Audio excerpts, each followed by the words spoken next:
Welcome back. This is Talk of the Nation. This evening, we're looking at oil in the land of the brave. Mlunga, in that instant that we just saw, you spoke with such conviction that Namibia will be the next producer of oil on the African continent. Why were you so convinced? Yeah, well, Denver, we have been doing oil exploration in Namibia, I think, for the past 30 years. And it was just a matter of time for us to find the oil because we've done so much. We've drilled a lot of exploration wells. I think the Namibian government, when they came in at that time, put in place a new petroleum law in 1991 already. And then I think since 1992, they managed to invite companies, international companies, to come to explore for oil and gas in Namibia. So we've done a lot of work. We have, I think, as government, created an enabling environment to invite all these international companies to come. They've been coming and going, and lately we've really done so well to retain some of these international majors who ultimately drilled more wells and discovered the oil that we're talking about. So, obviously, yes, with all these things that have been happening and maybe having a gift of foresight, it was really just a matter of time. So I knew that the oil discovery was going to be made sooner or later. And I think I was convinced in my spirit that this year was the year that we're going to discover. Well, you have been vindicated. Let's look at that enabling environment that you said government had created. What exactly did it entail and why was that so critically important? It was important to lay a very strong foundation because Namibia obviously is not the only country that invites international companies to come and explore for oil in its waters or onshore. So we are competing with other countries, obviously, and companies have a choice to make whether they're going to come to Namibia or go elsewhere. So I think what we've done successfully in Namibia is our regulatory environment and our physical environment has been so attractive. And the companies came, and although there wasn't initial success, I think they stuck around and made sure that they discovered the oil that they have now finally discovered. Thank you very much, sir. Mr. Cloud, we're happy to have a representative of the ministry here this evening as well. An exclusive article by Upstream International quotes sources as describing Total Energy's ultra-deep water discovery as an elephant find. What are we to understand that to mean? Thank you, Daniel. I think what it implies is that the discovery is quite enormous. From an industry perspective, one could easily deduct to say that it might be a commercial discovery. However, it is also very important to be cautious at this point in time because still needs to be done. There's still work that needs to be done. The operator still needs to do an appraisal program, which basically entails looking at the size and the extent of the reservoir before it can declare it as a commercial discovery. What would amount to a commercial discovery?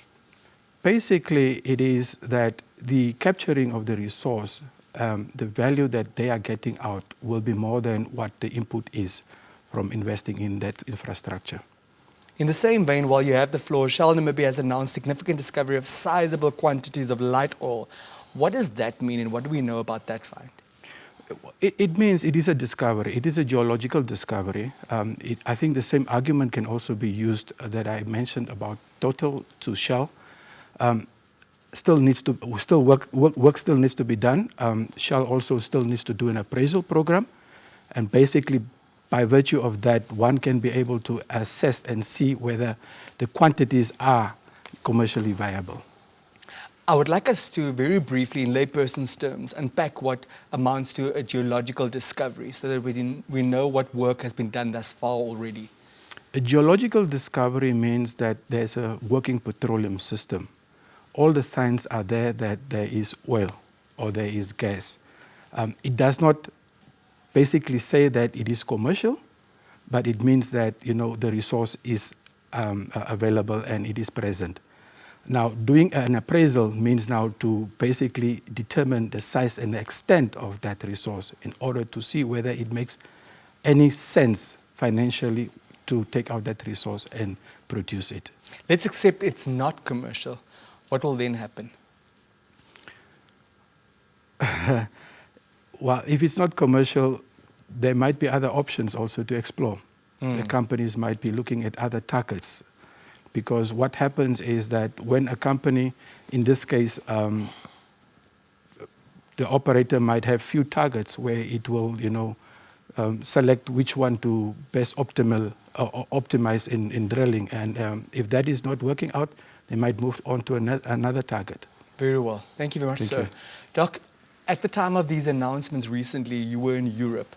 Talk to us about the international sentiments. Well, I was in Norway, and as Mr. Molunga said, it's 30 years, actually in April, since the first exploration license was issued in Namibia. And that was to a Norwegian consortium, where I was the general manager.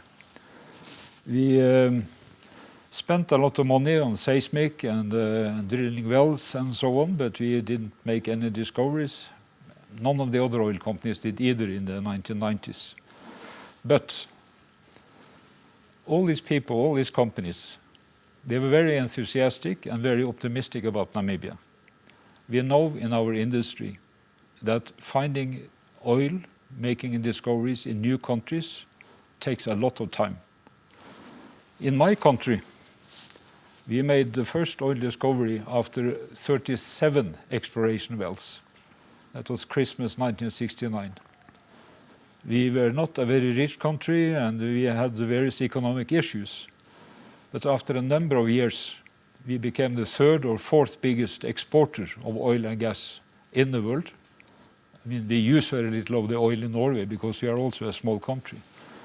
But the point is this: Namibia has made a discovery now after 27, I think, exploration wells after independence.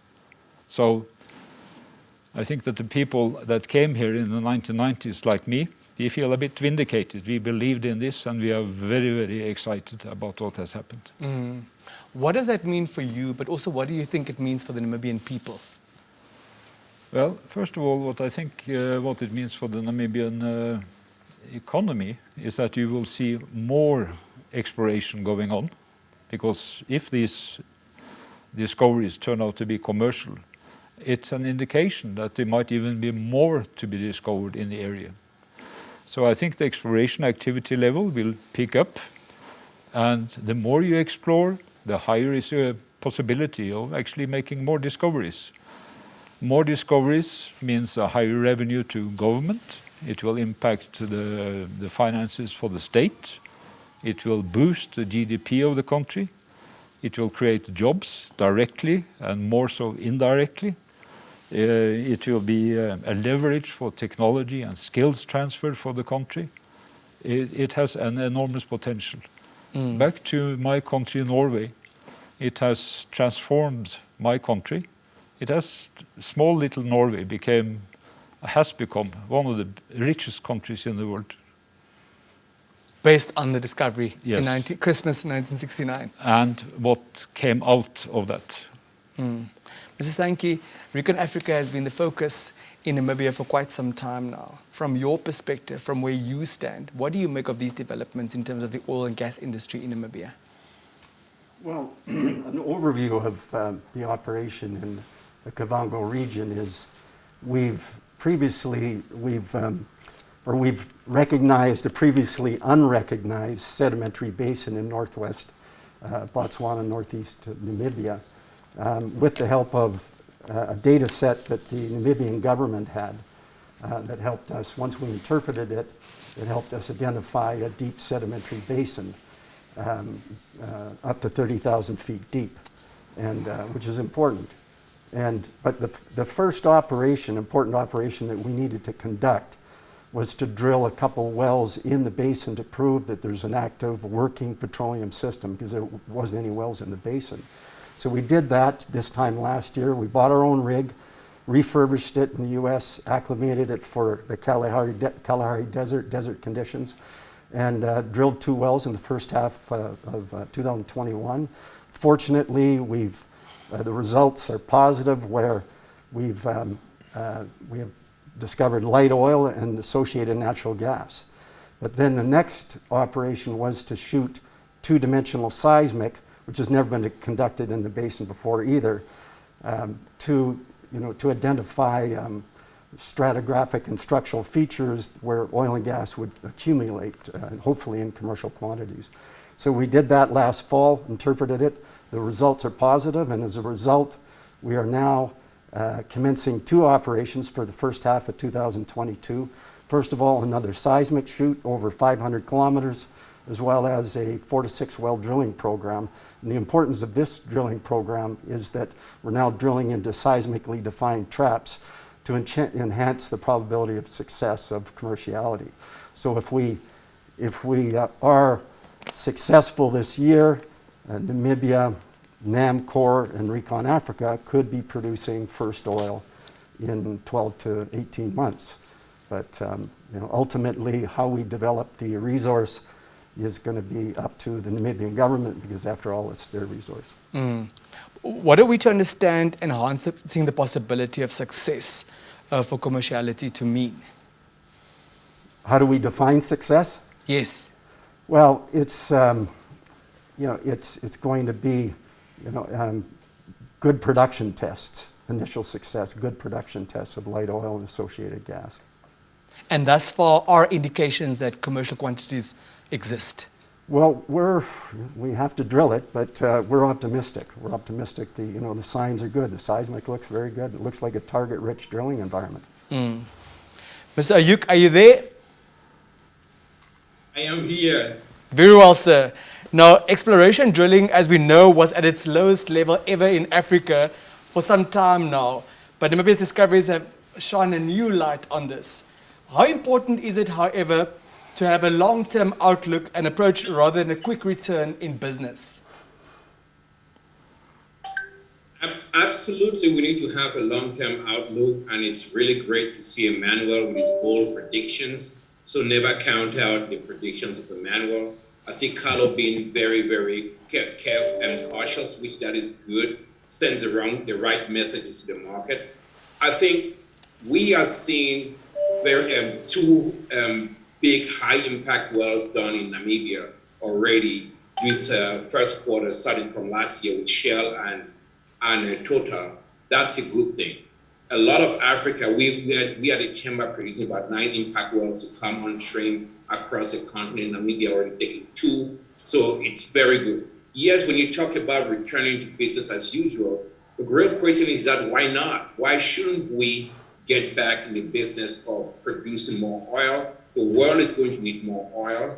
The world is going to, we do recognize the issues around the transition that is around the corner. We have to pay respect to it, and we have to, but this is also an opportunity. When we talk about business as usual, we need to fast track approvals. What are you coming to do? Approving an appraisal plan and field development plans, approving 2D seismic plans, and approving, if Recon comes back positive, then looking at approving exactly a field development for them to get that production in 12 to 18 months. But we cannot, I think it is almost unreasonable to expect a country like Namibia to say, give up on your oil resources and not produce them fast. I think that is unjust and it's not right.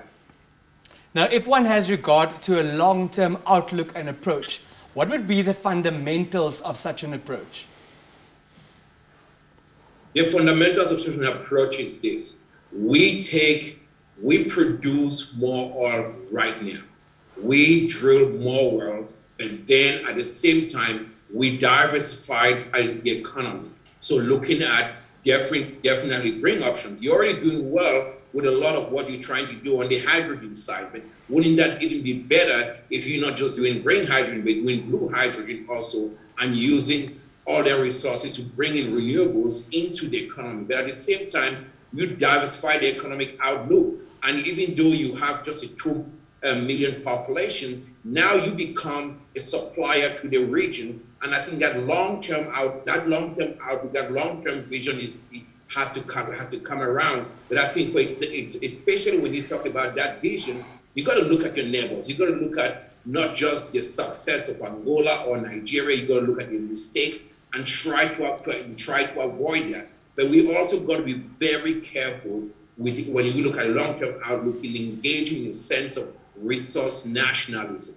and really trying to have some to build some castles in the sky. And I think I'm very happy you have Carlo and Emmanuel here. The big challenge for them would be how to manage expectations and really engage in really community outreach to talk to citizens. Don't quit your day job. Don't pack what you're doing. All is not going to change anything. It's going to be an addition, and then you go forward with that. Thank you very much, sir. So, Mlunga, what do you make of that responsibility that both you and Mr. McLeod have to manage expectations, according to Mr. Oyuk? Yeah. Mr. Oyuk is correct. We have a huge responsibility. And I think in any country where there's a new discovery like Namibia, you have to communicate the impact of the discovery. You need to, I think, educate as many people as possible to get to know the oil industry, because oil industry is complex. It's not as simple as a lot of people think. For example, one of the topical issues that we've been facing recently is NAMCOR's 10% and why 10%? Why are we selling 5% from our 10% equity in the Recon license? So it's important, I think, that we basically communicate what the impact of this discovery is going to be, what the future is going to look like. Because if we don't, then there's going to be a lot of expectation, as NJ is saying, people not understanding, and that can actually be more dangerous. So we need people need to manage those expectations and make sure that we enter this phase really with sober minds. Very well. Mr. McLeod, does the Ministry of Mines and Energy have a responsibility to manage expectations on behalf of Namibians? That's right. Yeah, we do have. As the custodian of the natural resources and as the sector ministry, it is important for us to know how we are going to manage these expectations. It is also important that we put forth policies as well as systems in place to ensure that, when the resources are being developed and production kicks off, that, whatever revenues comes through, that there are, ways in how to, deal with it accordingly so as not to go astray, and it must always be to the benefit of the citizens. Will it benefit the citizens while we are at it? I believe so. It should. We do have the capacity to do so. Namibia is a resource country. We have diamonds. We have other mineral resources. We have been doing resource management quite well.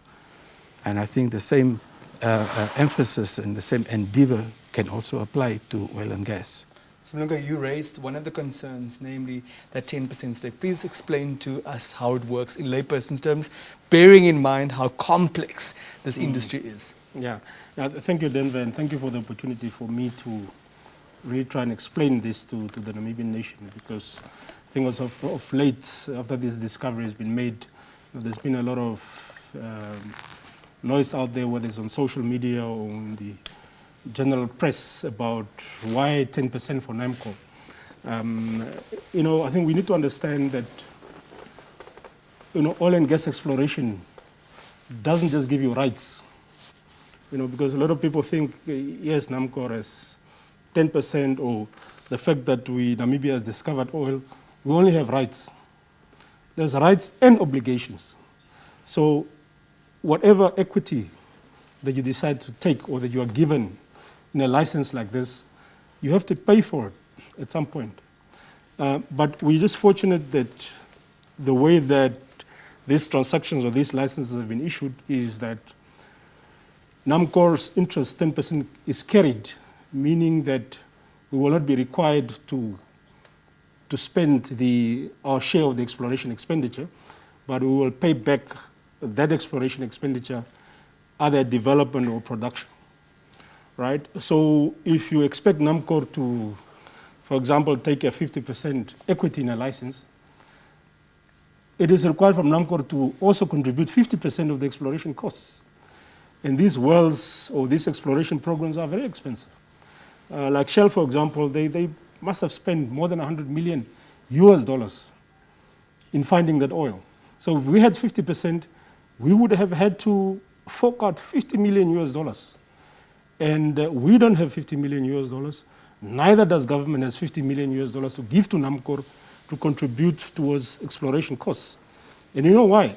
It's because exploration is very expensive, obviously, as I said, number one. Number two, it's very risky. Usually when you go in a frontier area like Namibia, you have if you're lucky, a 20% chance of success or 25% of success, chance of success.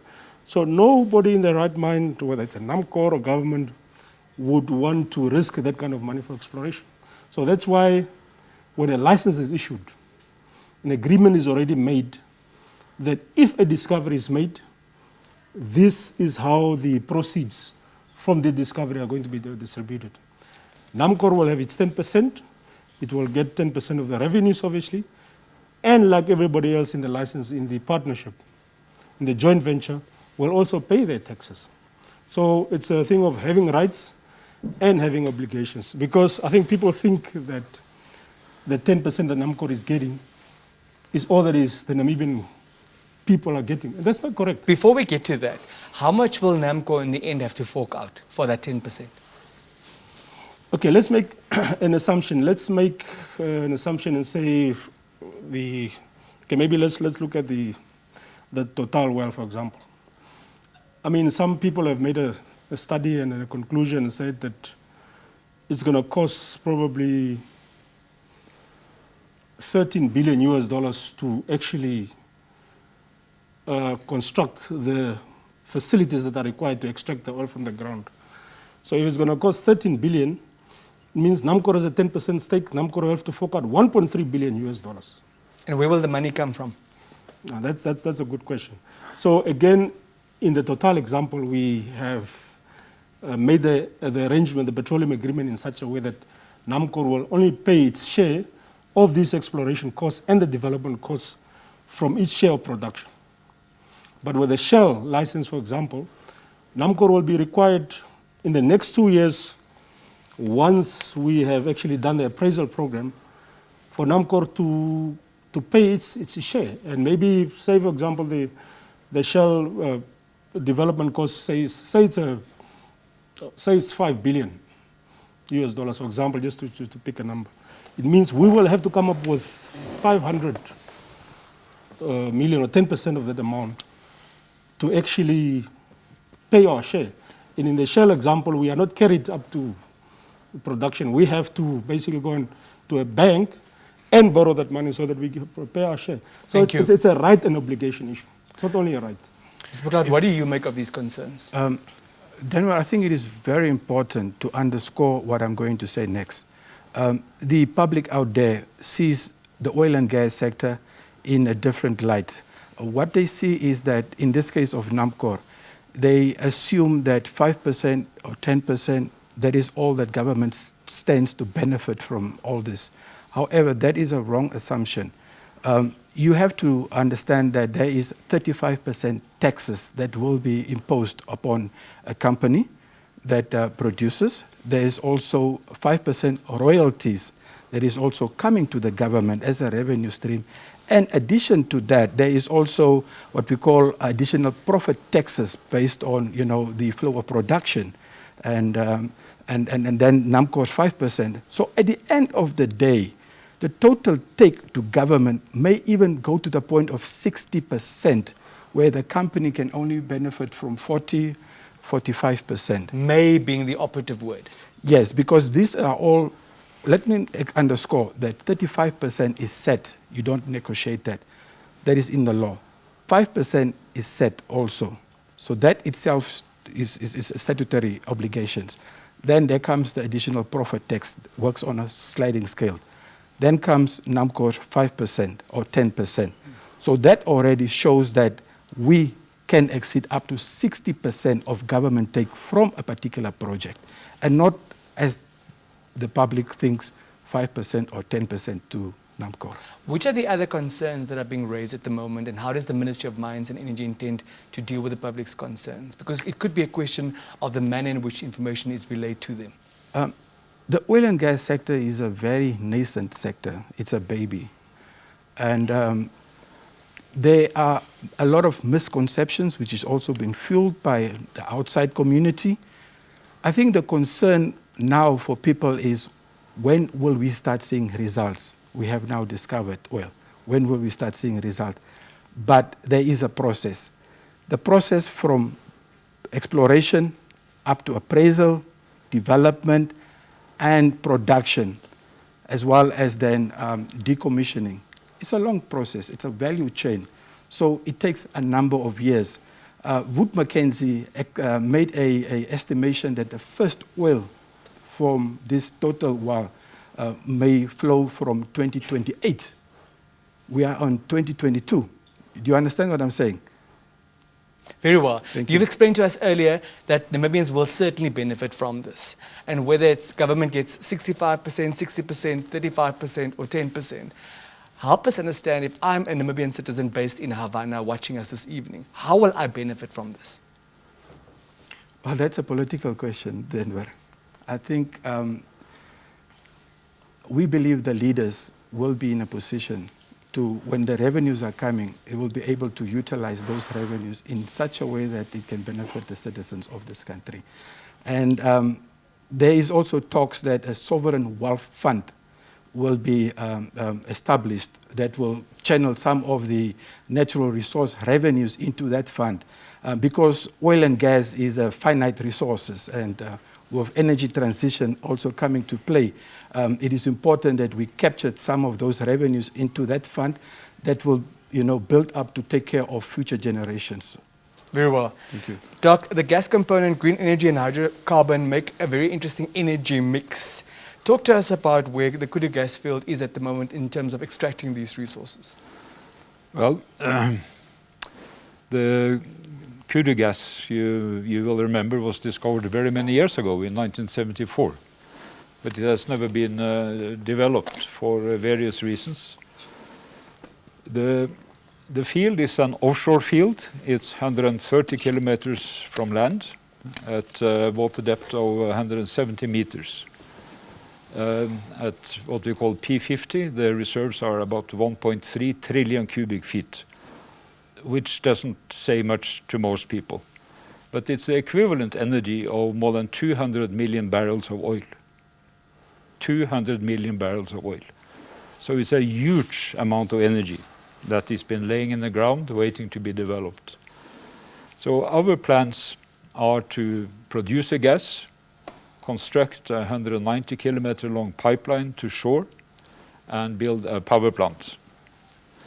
This has been contemplated before, but the operator at the time were hit by the oil crisis, or the collapse of the oil prices a number of years ago. So they had to reprioritize their development programs, and their license went back to NAMCOR, and then we came in some 4 years ago.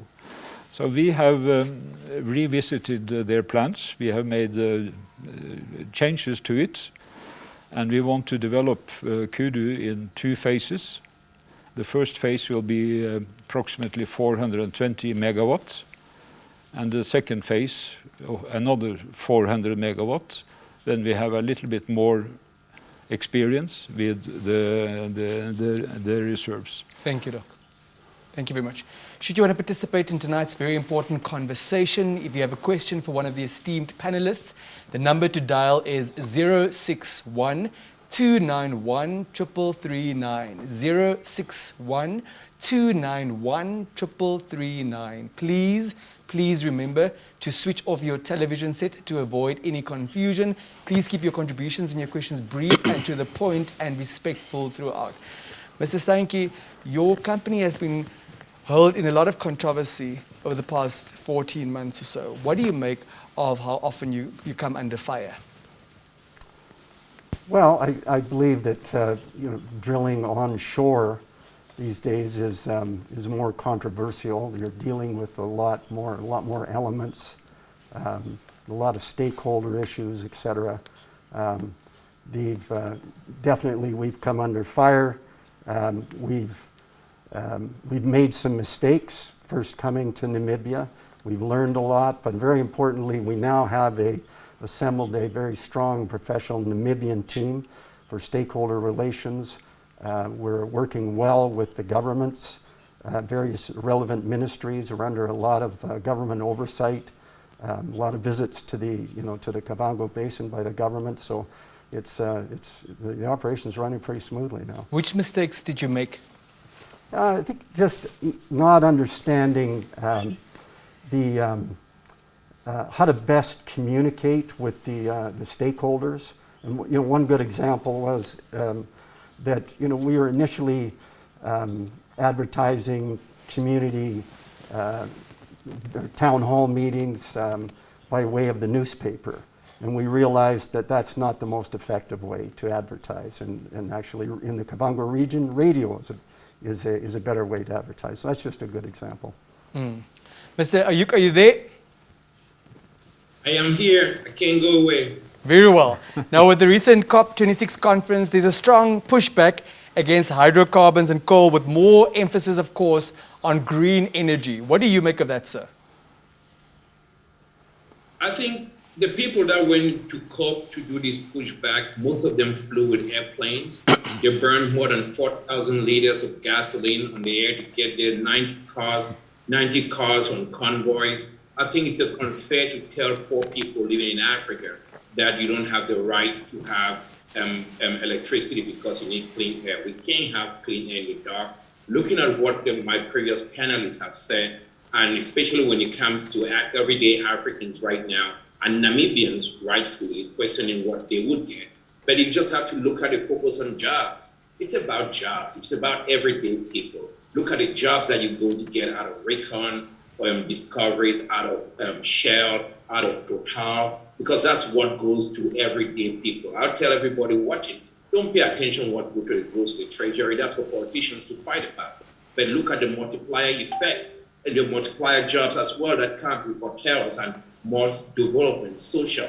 And I think focusing on more local content, creating a base for local suppliers, that is the true nature of what we need to be looking at today, instead of people sitting in other places. And I just listened to my colleague from Norway who talked about their discoveries in Christmas Day. Last month, after COP26, Norway gave 52 oil licenses and started drilling more wells. How dare you tell Namibians today, not this gentleman on TV, he's a nice guy, but how dare you tell Namibians today that Norway just gave 52 licenses back out of oil and gas drilling because some little girl in Sweden would be angry. I think that's unfair, and it goes with the same attitude that we've seen all around the industry. I think Recon should not be attacked the way they've been attacked. Stenke is very, very kind to apologize for some of the things. I think it should not be apologetic. There is nothing wrong in what they are doing. The science has not, the science by the environmental groups attacking Recon is wrong. The facts are wrong. They have engaged, and it's also an insult to the government that conducted so much environmental impact assessment and gave a go-ahead for them to do these activities. How dare somebody sit somewhere far away with no knowledge of the country and then just tell people who have gone through ministries and everything. Nobody loves the environment more than we do. I have seen Namibian authorities work so hard together with companies. That's why you have these discoveries today. And we don't give credit to them. It's because Namibian authorities have created a market that is welcome. They've been very, very proactive to the environment because they have a long history on that, because they protect their tourism and their wildlife. And you think they would give that up today because Recon showed up? And Recon has done an amazing job. And we should not apologize for that. We should be applauding them for what they're doing in spite of their insurmountable odds that they are facing. COP26 has come and gone, and we're still facing an energy crisis after that. Now you're going to have COP27 in Africa. Now we need to be asking ourselves what we're going to do about it. So we're going to go from Cape to Cairo in Africa. But we should not try to give up Namibia's right to produce hydrocarbons, develop gas, and everything. Norway did a sovereign wealth fund in 25 years. I'm very happy Carlo is already talking about a sovereign wealth fund. They might do it in 25 days, just like Ghana did. That would be better than Norway. I think Namibia can do better than Norway. That should be the focus, and not about some girl in the Scandinavian really worried about what happens tomorrow. We don't want clean air in the dark. We want to beat energy poverty and make it history. Thank you very much, sir. Now, be all of that as it may, How important would an oil and gas bill and ultimately an act be to ensure that the sector is regulated and ultimately to benefit the Namibian people? It's very easy. You hold Carlo accountable today, and then you let Carlo hold Recon and Shell and Kudu and Kudu, BW accountable and Total. Create the right kind of environment post-discovery. Right now, get to the table. Local content, very important. Women in energy, very important. How do we start? Don't train people in 3, 4, or 5 years. Start training people today. Look at how you look at some of those low-tech jobs, some of the jobs that you can get Namibians to participate right now in it. You have to also start looking at how do you, again, manage information flow that goes to the population, educate your population about it. Please do not quit your day job and because oil is here. Keep up your day job, but then really ensure that we become good stewards of these resources and really start becoming proactive. Yes, there's going to be an energy transition. If we want Namibians to benefit, we fast-track approvals, we fast-track development programs. But then really, we have to use Namibia to be that best case for Africa, that we say Africa's time, and there lives a country that came last, but learned from the mistakes of others, turned it around, and spoke of a history that can be done better. And that's why we all must participate in supporting Namibia. That's why we all must participate in helping them get there and not engage in the demonization of these hardworking men and women in the industry, from Recon Shell to Total. Thank you very much, sir. We've unfortunately run out of time. From where you stand, what is the way forward? From where I stand, what is the way forward is that we let the appraisal world happen. We continue to work with Carlo to fast-track development of the industry approvals right now. We look at NAMCOR to say, how do you negotiate carefully to ensure that your equity stake can either be increased, but it has to be paid. We have to really embrace market principles. But then we basically move forward. And to conclude with this, I'll be joining you in April. They wouldn't stop me. I'll be there. And we have to carry that Namibian flag. Here is a chance for us to make this industry proud and turn it around so that the people at the bottom can be put on top. This is a time for us to make a little guy the big guy. Let us not miss this opportunity for this great country. And there's so much hope in the air. And I do pray and I hope that with these brilliant people, Namibia would get it right. And we would, at the chamber, will be right here marshalling resources all over to make sure that they are successful. But this is time for us to rally around this country and give it the support we need. Let's not miss this opportunity. Mr. Ayuk, thank you very much for your time and thank you for sharing your expertise this evening. Thank you so much. Such an honor to be here and God bless you. Thank you. Mrs. Sankey, what is the way forward from your perspective? For onshore production? From the perspective of Recon Africa, how will you ensure that whatever it is that you do will benefit the Namibian people and that the resource is used to the benefit of the Namibian people? Well, what we need to do is we need to establish commercial production. We're not there yet. This drilling program in 2022 is very important to help us establish that or not. Now, if we're successful and can establish it, what it's going to mean, well, I'm sure you're familiar with the Kavango region. Kavango East and West, it's a poor region. It's going to provide, we're already providing jobs just in the exploration phase. We've already hired over 500 people. Drilling a lot of water wells. There's a definite need for an abundant or access to water, and not only access to water, but safe access to water. I think we're all aware that accessing water by way of the Kavango River is very dangerous. So anyway, there's a lot of benefits other than just producing oil and gas that we can provide in the Kavango Basin. And what's going to happen if we find that it's not of commercial value? Will you up and leave?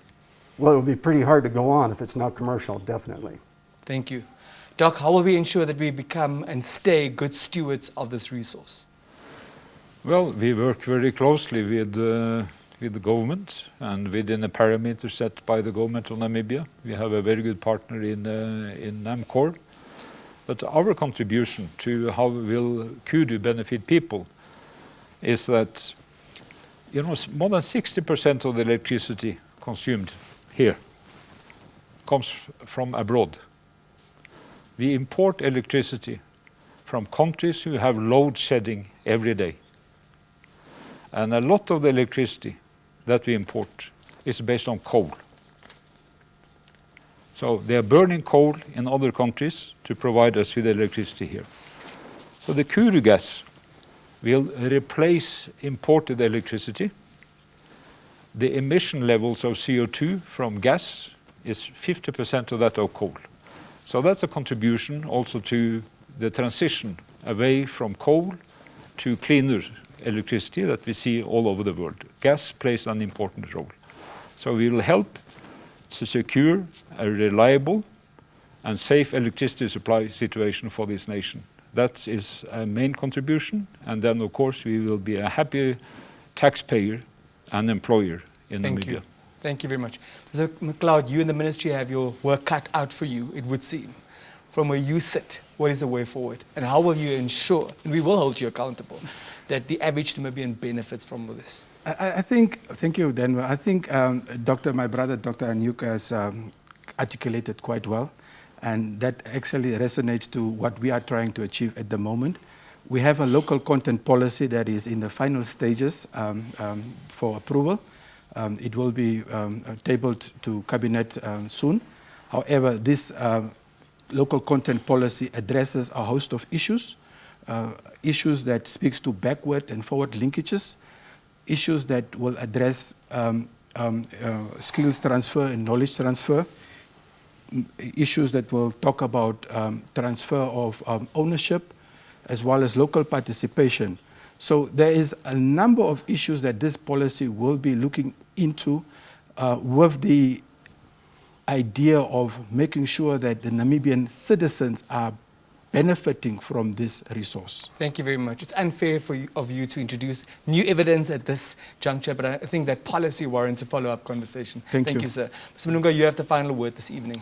Yeah, no, thank you very much for that final word, Denver. I think from a NAMCOR perspective, we just want to express our gratitude to the Namibian government for obviously allowing us to have a 10% stake in these licenses, because we have to make it clear that a 10% stake is nowhere in law that NAMCOR must have a 10% stake. I remember very well, I think about 10 years ago, Minister Erking Mtina, when he was a Minister of Mines and Energy, he made it an unofficial policy for NAMCOR always to have a 10% stake. So we are not entitled to any stake. In many countries, whether it's in the UK, many developed countries, national oil companies don't have a stake. Government relies on taxes and royalties. So we are happy that the Namibian government had that foresight to actually create a very strong national oil company. And we believe in the next 10 years or so, NAMCOR will be a formidable national oil company on the African continent. You will see to it. Yes. Gentlemen, thank you very much for your time. Thank you for sharing your expertise. Let's ensure that the average Namibian does, in fact, benefit from this resource. Yes. Thank you so much. Thank you very much. Thank you. And that brings us to the end. Thank you, sir. And that brings us to the end of this week's edition of Talk of the Nation. We will be back next week, same time, same place. Have a safe week. Goodbye.